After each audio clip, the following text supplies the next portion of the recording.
Bonjour, nous recevons aujourd'hui Laurent Delrieux, candidat aux élections municipales. Il est tête de liste de Changeons Châlons. Nous aborderons avec lui différents thèmes liés à la vie municipale chalonnaise, mais aussi au Grand Châlons, car les deux collectivités sont indissociablement liées dans leur gestion, dans la gestion du quotidien, dans les problèmes pour les Chalonnais. Laurent Delrieux, bonjour. Bonjour. Aujourd'hui, vous êtes tête de liste de Changeons Châlons. Tout d'abord, pourquoi ce titre? Et ensuite, vous êtes l'un des premiers candidats à vous être lancé aux élections municipales en voulant rassembler une partie, du moins, si possible, une grosse partie des opposants à Gilles Plattret. Est-ce que vous pouvez nous expliquer ce début de campagne? Le nom est en relation directe avec ce que je portais, effectivement, l'union. Changeons Châlons. C'était changer les pratiques. Et effectivement, on est sur une ville où on a eu des pratiques en termes de démocratie, des pratiques éthiques qui correspondaient et ne correspondent pas absolument à ce que je souhaite porter. Et changer, c'est-à-dire inscrire Châlons dans l'avenir. On a un maire historien, on va finir par avoir la momie de Toutankhamon comme maire dans une ville musée. Et effectivement, aucun des enjeux sociétaux aujourd'hui cruciaux comme l'écologie, comme le lien social, ne sont pris en compte dans la politique. Et il fallait, et il faut, je pense pour ça, une dynamique commune. Alors, cette dynamique, vous n'êtes pas réussi à ce jour, on ne sait jamais, jusqu'au dépôt de liste, tout est réussi, à fédérer tous les opposants. Est-ce que vous avez un peu une explication? C'est un échec total, monsieur Derrière. Total. Par contre, je reste persuadé, de la pertinence pour gagner, de fédérer. Donc j'essaierai jusqu'à mon dernier souffle de le faire. Et en plus, on arrive face à une absurdité totale. C'est-à-dire qu'à peu près toutes les listes ont à peu près, à quelques différences près, le même projet. Les mêmes valeurs et les mêmes convictions, et qu'ils n'ont pas réussi à mettre leur étiquette, parce qu'on a les vieux partis en face, leur étiquette, de côté, pour penser que Châlons pouvait être l'objectif principal. Alors, l'un des sujets qui préoccupe justement les candidats, c'est la gouvernance de la ville de Châlons et du Grand Châlons. Je crois que c'est indissociable. Quelles sont pour vous vos priorités sur ces questions? La gouvernance, c'est 3 points. Un, c'est la relation aux citoyens. La démocratie participative que vous avez sur toutes les listes. Certaines listes... Avec des nuances. Oui, avec des nuances et avec des pratiques, quand ils sont à la tête d'exécutifs, qui sont très différentes. La relation avec les citoyens, c'est leur demander leur avis. Alors, nous, c'est vraiment une priorité et on a vraiment une spécificité. Globalement, je ne suis pas plus vertueux que Pierre-Paul Jacques. Et je pense vraiment qu'il faut changer le système pour pouvoir avoir un système qui fonctionne correctement. Concrètement parlant, ouais. Les deux maires sortants, parce que M. Sirug, entre 2008 et 2014, et M. Plattret, entre 2014 et aujourd'hui, ont tenté, avec des commissions extra-municipales, Conseil des sages, Conseil municipal des jeunes, Conseil municipal des enfants, Conseil lié aux impôts. Est-ce que vous apportez de différent par rapport à ce qui a été fait jusqu'à ce jour? Alors, déjà sur le principe, un conseil municipal, des vieux, des sages, pardon, des jeunes, pourquoi pas un conseil consultatif des personnes en situation de handicap. Moi, je suis un républicain. Et je pense qu'une société, elle se fait tous ensemble. Donc, je partirais de comités de consultation citoyens, avec des représentants des comités de quartier, avec des représentants des associations sur les sujets qui les concernent, et avec des citoyens tirés au sort sur la base du volontariat. Ce qu'il faut changer, c'est que ces comités de consultation, ils n'ont aucun pouvoir, comme les comités de quartier. En gros, on leur demande leur avis quand on a envie de leur demander leur avis, et s'ils ont le malheur de donner un avis qui est contraire à ce qu'on pense, on ne les suit pas. On a vu ça sur l'affaire H&M.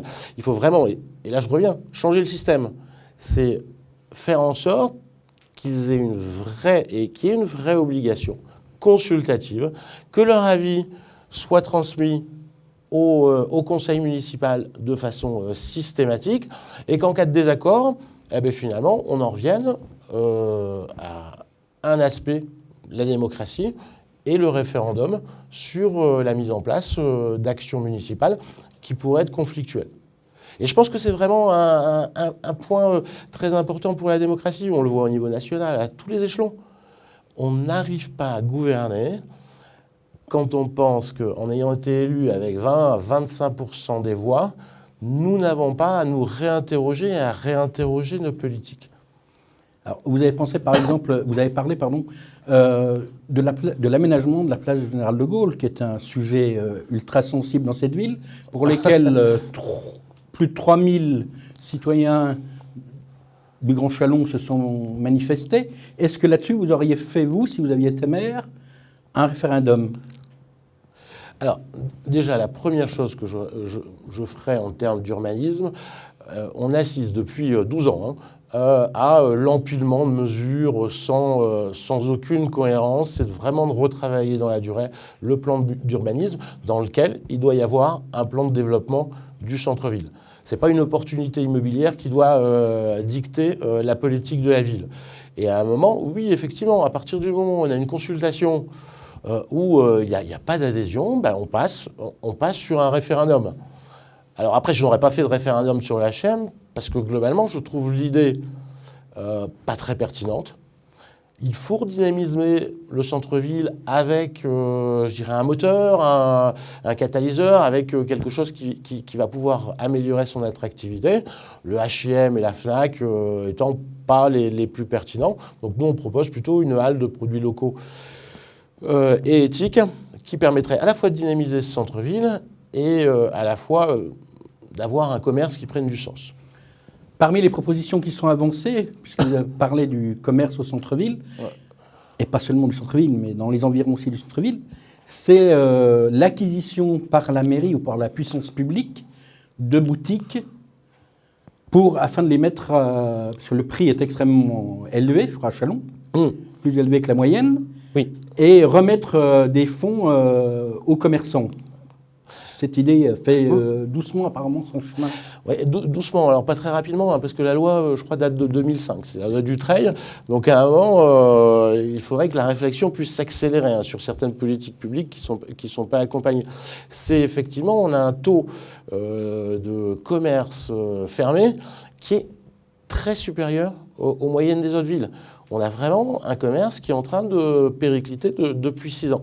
C'est un des moyens qui est très intéressant parce que ça permet, voilà, on préempte le fonds de commerce, on le loue à des conditions préférentielles et progressives à des gens qui peuvent se faire un peu de trésorerie pour monter leur activité. Et ça amène de la vie, ça amène de l'offre au centre-ville, et sans que ça soit financièrement trop prégnant pour la ville. Là, au niveau de la rapidité de la réflexion de notre mairie actuelle, c'est un dispositif qui est mis en place avec succès dans de nombreuses villes. Je crois qu'il y en a même une à 15 km tordue. Donc il ne faut pas aller loin pour voir ce qui fonctionne. Ça fonctionne ailleurs. Il faut le faire à Châlons. Est-ce que vous avez, parallèlement au commerce, par rapport au stationnement, le stationnement qui pose problème à certains moments au centre-ville, à certaines heures, et aussi au transport. L'idée de la gratuité des transports fait son chemin dans des villes, des agglomérations équivalentes à celles du Grand Châlons. Quelle est votre position là-dessus ? Alors effectivement, il y a une problématique de parking, mais qui est très particulière. C'est qu'en gros, avant qu'il y ait quelques consommateurs qui arrivent, les parkings sont déjà pleins. Ils sont déjà pleins avec des résidents, avec des commerçants. Donc avant de parler des transports gratuits, sympathique d'avoir des transports gratuits, mais si ces transports ne sont pas adaptés, ça ne sert absolument à rien d'avoir des transports gratuits. Donc il faut déjà repenser l'organisation des transports et faire en sorte, et là encore une fois, sur la vue prospective, comme dans les villes où ça fonctionne bien, de densifier le réseau qui va des lieux extérieurs, des parcs relais, au centre-ville. Dans certaines villes, je vais vous prendre un exemple personnel. Moi, j'habitais à Châlons, impasse de la Cloche, donc avenue du Général Leclerc, avec mon épouse, on avait 2 voitures. Je travaillais à Villefranche. Je prenais ma voiture, je revenais et je reprenais une place de parking, puisqu'on avait 2 voitures par obligation professionnelle, à l'intérieur de ce centre-ville. Alors que dans d'autres villes, vous posez votre voiture sur un parc relais, sécurisé. Vous avez un transport en commun, gratuit ou pas gratuit, mais qui ne passe pas toutes les 2 heures. Aujourd'hui, le parc de Saint-Rémy, vous pouvez attendre 2 heures. Donc, vous n'avez pas envie d'attendre 2 heures pour pouvoir aller au centre-ville. Donc, ça me paraît la priorité pour régler cette problématique de parking.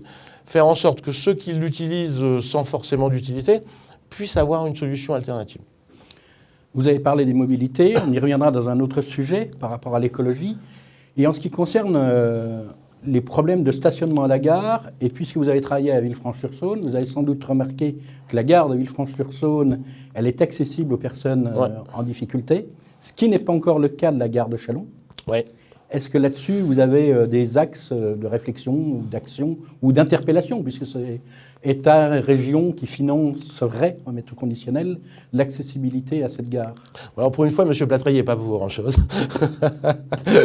On connaît le poids de la SNCF, et c'est pas forcément dans son même s'il peut influencer, et qu'il y a un travail collaboratif à faire avec la ville. C'est pas le dossier sur lequel, je dirais, j'aurais plus de reproches à lui faire, sauf que par rapport aux personnes handicapées, il faut pouvoir accélérer la programmation, la mise aux normes, je dirais, de la gare de Châlons.